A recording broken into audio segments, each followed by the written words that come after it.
Israel का फ़लस्तीनियों को Somaliland में बेदखल करने का घिनौना मंसूबा बेनकाब। इसराइल सोमालीलैंड को फ़लस्तीनी अवाम खुसूसन गजा से ताल्लुक़ रखने वालों की जबरी बेदखली के लिए मुमकिना मुकाम बनाना चाहता है। अक़वाम मुत्तहिदा की सलामती कौंसिल में पाकिस्तान के नायब मुस्तकिल मंदूब उस्मान जदून का दो टोक मौक़िफ़। सोमालीलैंड को आज़ाद तस्लीम करने का सेहूनी ऐलान मुस्तरद कर दिया। सोमालिया की वहदत, इलाकाई सालमियत के लिए पाकिस्तान की हिमायत का अदा। कहा, सोमालीलैंड खित्ते को इसराइल की जानिब से तस्लीम किया जाना यकतरफा और गैर कानूनी है। पाकिस्तान सोमालिया की इलाकाई सालमियत का मुकम्मल हामी है। फ़लस्तीनी आवाम को बेदखल करने की कोशिशें कबूल नहीं। Mr. President, against the backdrop of Israel's previous references to Somaliland of the Federal Republic of Somalia as a destination for the deportation of Palestinian people, especially from Gaza, its unlawful recognition of Somaliland region of Somalia is deeply troubling. For decades, Israel's dispossession and occupation of Palestinian land have been a central source of instability and conflict in the Middle East. It is now exporting this destabilizing conduct to the Horn of Africa with serious implications for regional peace and security. Pakistan unequivocally rejects any proposals or plans aimed at the forced displacement of Palestinians. कुछ ममालिक Gaza जाकर Hamas को खत्म करना चाहते हैं, इन्हें Israel की भी जरूरत नहीं। ट्रंप का दावा, कहा मुआहदे के हामी ममालिक ने भी इत्तेफाक किया कि हमास को हथियार डालने चाहिए। हमास गैर मुसल्लह ना हुई तो उसे कीमत चुकाना पड़ेगी। गाजा से इसराइली इनखला अलग मामला है, इस पर हम बात करेंगे। मगरबी किनारे के मामले पर इसराइल और तुर्की में तसादुम का खतरा है। इसराइली वज़ीर आज़म नेतन्याहू की ट्रंप से मुलाकात, अमरीकी सदर का इसराइल का साथ जारी रखने का ऐलान, ट्रंप की ईरान को भी एक बार फिर धमकी।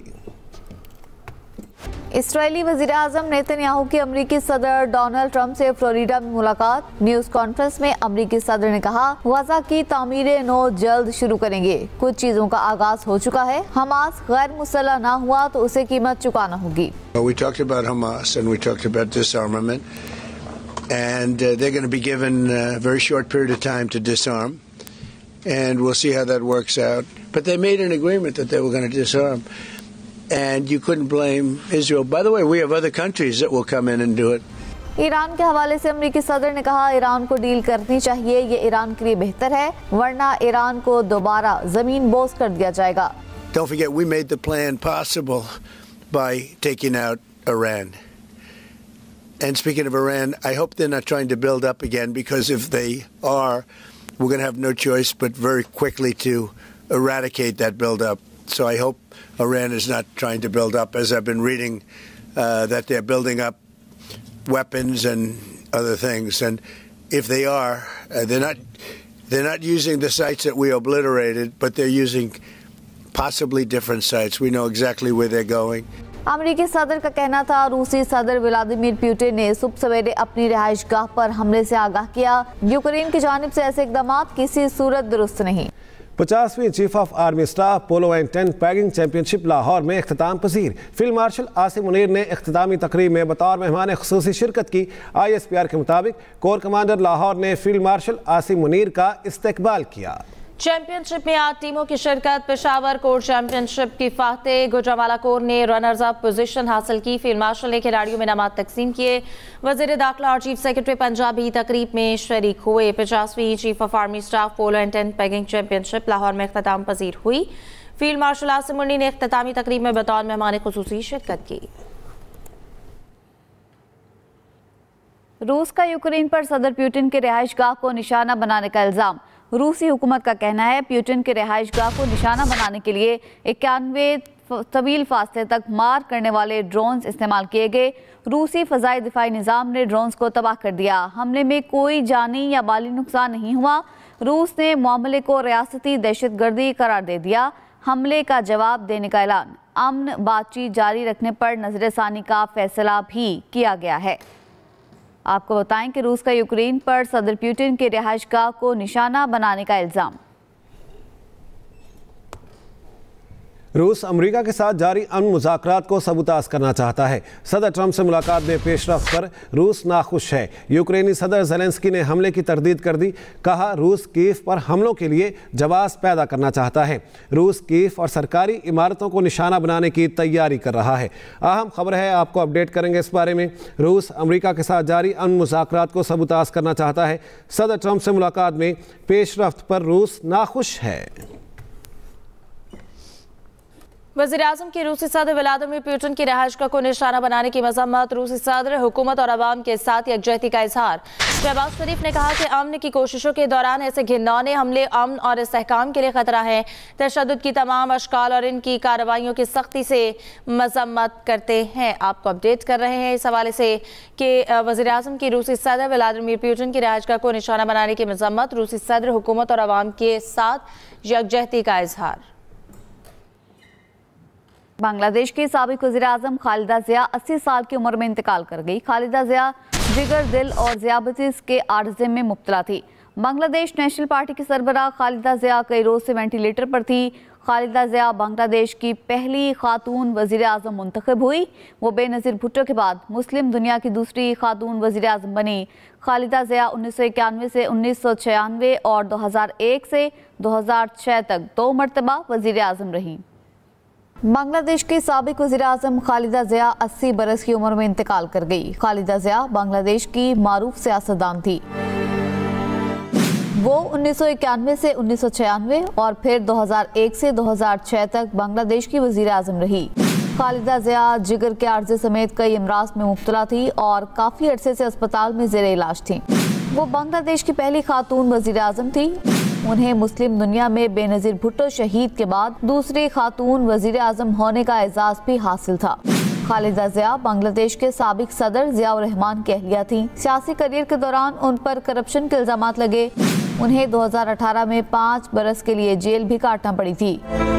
अवामी लीग की लीडर शेख हसीना वाजिद से उनकी तवील सियासी रकाबत भी रही। बिलाखिर शेख हसीना वाजिद को गुज़िश्ता बरस हुकूमत छोड़ना पड़ गई थी। खालिदा ज़िया के बेटे और बांग्लादेश नेशनलिस्ट पार्टी के उबूरी चेयरमैन तारिक रहमान चंद रोज कबल 17 साल जिला वतनी खत्म करके वतन वापस पहुँचे थे। पाकिस्तान का बांग्लादेश की साबिक वज़ीर-ए-आज़म खालिदा ज़िया के इंतकाल पर इजहार ताज़ियत। वज़ीर-ए-आज़म शहबाज शरीफ ने कहा बेगम खालिदा ज़िया पाकिस्तान की मुखलिस दोस्त थीं, बांग्लादेश के अवाम के साथ खड़े हैं। बांग्लादेश की तरक्की के लिए खालिदा ज़िया की खिदमात तादेर याद रखी जाएंगी। नायब वज़ीर-ए-आज़म इसहाक़ डार ने ताज़ियती बयान में कहा अल्लाह ताला मरहूमा को जन्नत में जगह अता फरमाए और लवाहिकीन को सब्र दे। आपको अपडेट करेंगे इस बारे में। पाकिस्तान की जानिब से बांग्लादेश की साबिक वज़ीर-ए-आज़म खालिदा ज़िया के इंतकाल पर इजहार ताज़ियत किया गया है। वज़ीर-ए-आज़म शहबाज शरीफ की जानिब से कहा गया बेगम खालिदा ज़िया पाकिस्तान की मुखलिस दोस्त थीं, बांग्लादेश के अवाम के साथ खड़े हैं। बांग्लादेश की तरक्की के लिए खालिदा ज़िया की खिदमात तादेर याद रखी जाएंगी। कराची में यूट्यूबर रजब भट्ट पर तशद्दुद का मुकदमा दर्ज। मुकदमे में जान से मारने की धमकियां और दीगर दफात शामिल हैं। मियां अली अशफाक एडवोकेट की मुद्दत में थाना सिटी कोर्ट में मुकदमा दर्ज हुआ। मतन मुकदमे के मुताबिक तशद्दुद का वाक़या गुज़िश्ता रोज़ मेरे मौकिल रजब भट्ट की सिटी कोर्ट पेशी के मौका पर पेश आया। नामजद समेत 15 से 20 अफराद ने मेरे मौकिल पर हमला किया और मारपीट की। कराची में यूट्यूबर रजब भट्ट पर तशद्दुद का मुकदमा दर्ज। इस हवाले से आपको बताएं कि मुकदमे में जान से मारने की धमकियां और दीगर दफात शामिल हैं। मियां अली अशफाक एडवोकेट की मुद्दत में थाना सिटी कोर्ट में ये मुकदमा दर्ज हुआ। मतन मुकदमे के मुताबिक तशद्दुद का वाक़या गुज़िश्ता रोज़ मेरे मौकिल रजब भट्ट की सिटी कोर्ट पेशी के मौका पर पेश आया। मुल्क के बेशतर इलाकों में मतला बर आलूद है। बलूचिस्तान, गिलगित बल्तिस्तान, कश्मीर और बालाई खैबर पख्तूनख्वा में गरज चमक के साथ बारिश और पहाड़ों पर बर्फबारी की तवक्को है। शिमाल मशरकी और जनूबी पंजाब के इलाके धुंध की लपेट में रहेंगे। मुल्क में बारिश और बर्फबारी के स्पेल की एंट्री। बलूचिस्तान में मगरबी हवाओं का सिलसिला दाखिल हो गया। कोयटा, कलात, पशीन, चागी, कला सैफुल्ला, लोरालाई, गवादर, लसबेला, आवारान, पंजगुर समेत बेशतर इलाकों में वक्फे वक्फे से बारिश का सिलसिला जारी है। जबकि ज़ियारत, चमन, तौबा चकजई, कला अब्दुल्ला में बर्फबारी से ठंड बढ़ गई। महकमा मौसमियात ने बलोचिस्तान के अक्सर अजला में गरज चमक के साथ मजीद बारिशों की पेशगोई की है। महकमा मौसमियात ने 2 जनवरी तक मरी और गिलियात में बर्फबारी की खबर सुना दी, जबकि लाहौर, रावलपिंडी, सरगोदा, खोशाब, फैसलाबाद, हाफिजाबाद, गुजरांवाला, गुजरात, सियालकोट, झंग समेत पंजाब में हल्की बारिश का इम्कान है। पेशावर, सवाबी, मर्दान, नौशहरा, चारसदा, लकी मरवत और डेरा इस्माइल खान समेत खैबर पख्तूनख्वा में गरज चमक के साथ बारिश का इम्कान है, जबकि चित्राल, दीर, सवात, मालाकंड, एबटाबाद, हरीपुर, कुर्रम और अक्सई, खैबर, बाजोड़, महमद और वजीरिस्तान में बारिश के साथ बर्फबारी भी मुतवक्के है।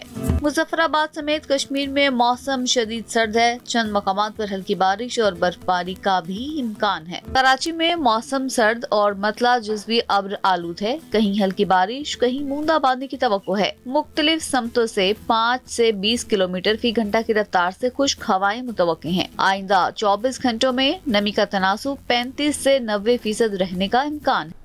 पंजाब में 30,000 ट्रैक्टर्स के साथ तारीख की सबसे बड़ी ट्रैक्टर स्कीम का रिकॉर्ड कायम। पहले मरहले में 50 से 75 हॉर्स पावर के 10,000 ट्रैक्टर्स काश्तकारों को मिल गए। दूसरे फेज में 75 से 85 हॉर्स पावर के 10,000 ट्रैक्टर्स की कुरअंदाजी और फराहमी जारी। हर हाई हॉर्स पावर ट्रैक्टर पर पंजाब हुकूमत 10 लाख रुपए सब्सिडी देगी।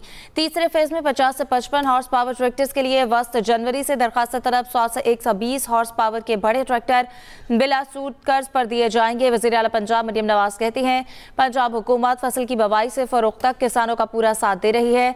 जदीद ज़राई मशीनरी देने से पंजाब काश्तकारी में खुद कफील होगा। खोखले नारों की बजाय अमली तौर पर किसानों का सहारा बन रहे हैं। पंजाब में 30,000 ट्रैक्टर्स के साथ तारीख की सबसे बड़ी ट्रैक्टर स्कीम का रिकॉर्ड कायम। पंजाब में सिखों को मोटरसाइकिल चलाते हुए हेलमेट पहनने से इस्तिस्ना मिल गया। इस बारे लाहौर में रहने वाले सिख शहरी क्या कहते हैं, बता रहे हैं आसिफ महमूद। सरदार परमजीत सिंह लाहौर के रहायशी हैं। इन्हें रोज़ाना घर से दुकान पर आने जाने के लिए मोटरसाइकिल पर सफ़र करना पड़ता है, लेकिन हेलमेट की पाबंदी की वजह से कई बार उनका चालान हो चुका है। नौजवान परमजीत सिंह वज़ीर आला पंजाब की तरफ से हेलमेट की पाबंदी ख़त्म किए जाने पर खासे खुश हैं। हेलमेट जो है ना वो हम मजहबी तौर पर नहीं पहन सकते, क्योंकि उसके लिए हमें अपनी दस्तार जो है ना वो उतारने का वो था। सिख कम्युनिटी को हेलमेट की पाबंदी की वजह से काफी मुश्किल का सामना था। पाकिस्तान सिख गुरुद्वारा प्रबंधक कमेटी के साबिक सरबराह सरदार बिशन सिंह के मुताबिक उन्होंने आला हुकाम से पगड़ी पहनने वाले सिखों के लिए हेलमेट की पाबंदी खत्म करने की अपील की थी। एक लेटर भी लिखा था CM पंजाब के नाम पे, क्योंकि सिख मजहब में जो साड़ी पग है, दस्तार है, सिखां दा ताज है। वाज़ेह रहे कि खैबर पख्तूनख्वा और भारतीय पंजाब समेत दुनिया के मुख्तलिफ ममालिक में जुज़वी तौर पर पगड़ी पहनने वाले सिखों को मोटरसाइकिल चलाते हुए हेलमेट पहनने से इस्तिस्ना हासिल है। सिख बरादरी की तरफ से वज़ीर आला पंजाब के इस फैसले का खैर मकदम जरूर किया जा रहा है। Asif Mahmood, Express News, Lahore. वज़ीर आला सिंध मुराद अली शाह की ज़ेर सदारत सूबाई काबीना का इजलास हुआ। Sindh land management and development company limited को बंद करने की मंजूरी। मलीर, चनेसर और लियारी में म्यूनसिपल स्कूलों के लिए TCF से मुआहदे की मंजूरी। TCF स्कूलों की तामीर, मुरम्मत और इंतजामी उमूर की जिम्मेदार होगी। सनती इलाकों की तरक्की के लिए 2.9 अरब रुपए की मंजूरी। मुराद अली शाह ने कहा, सनती इलाकों की सड़कों और निकासी आप के निज़ाम की मुरम्मत की जाएगी। सिंध हुकूमत इंडस्ट्रियल स्टेट्स के लिए अलग पैकेज का ऐलान करेगी। अहम खबर है, आपको अपडेट करेंगे इस बारे में। वज़ीर आला सिंध सैयद मुराद अली शाह की ज़ेर सदारत सूबाई काबीना का इजलास। खेल के मैदान में भी मोदी की जारियत और नफरत अंगेज रवैया बरकरार। सियासी, दिफाई और आलमी सफारतकारी के महाज पर पिसपाई के शिकार भारत ने एक मरतबा फिर खेल को सियासत की नज़र कर दिया। पाकिस्तान क्रिकेट के बाद अब बांग्लादेश क्रिकेट भी भारतीय इंतहा पसंद हिंदुओं के तासुब की भेंट चढ़ गई। इंतहा पसंद हिंदुत्व जमात शिवसेना की बांग्लादेशी क्रिकेटर्स की IPL मैचेस में शिरकत की मुखालफत। हरियाणा में शिवसेना के सरबराह नीरज सेठी ने बांग्लादेशी खिलाड़ियों को भारत में मैचेस खेलने की इजाज़त ना देने का ऐलान कर दिया। नीरज सेठी ने कहा कि बांग्लादेशी खिलाड़ी भारत में IPL मैच नहीं खेलेंगे। भारत की मुखालफत जारी रखने पर नीरज सेठी ने बांग्लादेश को मजीद मैचेस की पाबंदी की धमकी भी दे दी। शिवसेना की मुखालफत ने आलमी सतह पर भारत की खेल में सियासत के घिनौने इम्तजाज की तस्वीर वाज़ेह कर दी। तेजी से पस्ती का शिकार होती IPL को हिंदुत्व की नज़र करके मोदी ने जेंटलमैन गेम के साथ मजीद बर्बाद कर दी। अब तक इतना ही। बाखबर रहने के लिए विजिट कीजिए express.pk। इसके अलावा आप हमें फेसबुक और एक्स पर भी फॉलो कर सकते हैं। देखते रहिए एक्सप्रेस न्यूज़ और रखिए हर खबर पर नजर।